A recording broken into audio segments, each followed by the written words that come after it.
খাবে। এখানে ছাত্ররা দায়িত্বে আছে, সেখানে আমরা শিক্ষকরা কেন মার খাবো? বাদ দেওয়ার কোনো এখতিয়ারে নাই কারো, কিন্তু এখন হাইকোর্ট কেন এই রায় দিল?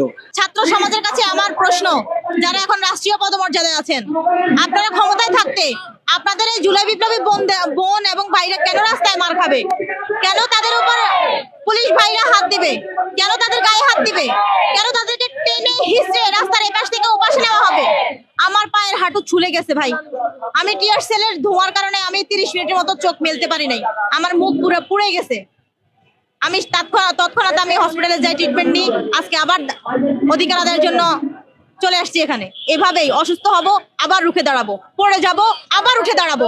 অধিকার আদায়ের আগ পর্যন্ত রাজপথ ছাড়ছি না আমরা কেউই। আমরা 6531 জন শিক্ষক সুপারিশপ্রাপ্ত হয়েছি। আমরা লিখিত পরীক্ষা দিয়েছি, ভাইবা দিয়েছি, দেন সুপারিশপ্রাপ্ত হয়েছি।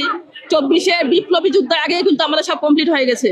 কিন্তু যারা অকৃতকার্য হয়েছে, আমাদের এগেইনস্টে 30 জন শিক্ষক, আমাদের শিক্ষার্থী 30 জন আমাদের এগেইনস্টে ওরা রায় করেছেন।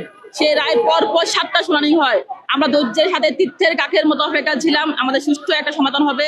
আমাদের অলরেডি চূড়ান্তপত্র দেওয়া হয়েছিল, আমরা স্বকর্মস্থলে ফিরে যাব। অথচ বিচারপতি ফাতেমা নজিব ম্যাডাম এবং বিচারপতি রাজিব স্যার একটা অবৈধ ইলিগেল রায় দিয়েছেন।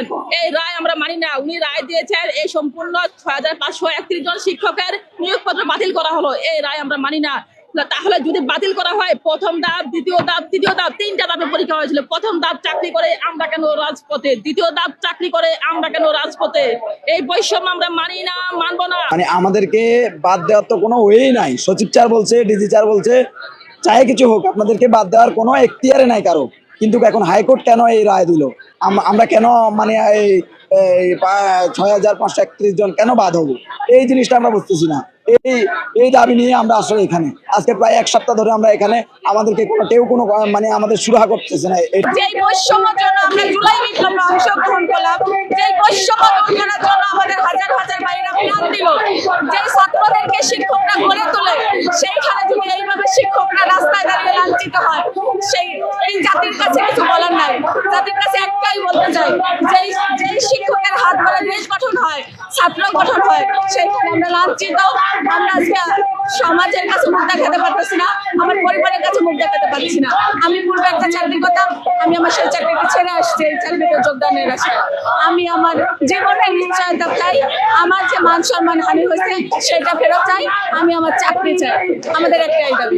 আমাদের এই বাংলাদেশে আবু সাঈদের বাংলাদেশে, মীর মুগ্ধের বাংলাদেশে এটা আসলে মানা সম্ভব না। এত বড় অন্যায়, এত বড় একটা জনগোষ্ঠীর সাথে 6531 জন, শুধুমাত্র এরা 6531 জন না, এখানে 6531টা পরিবার জড়িত। সেখানে এত বড় অন্যায় আমরা কোনোভাবে মেনে নিতে পারবো না। আমাদের 3টি ধাপে পরীক্ষা হয়। আমরা 3য় ধাপের পরীক্ষার্থী প্রাইমারি।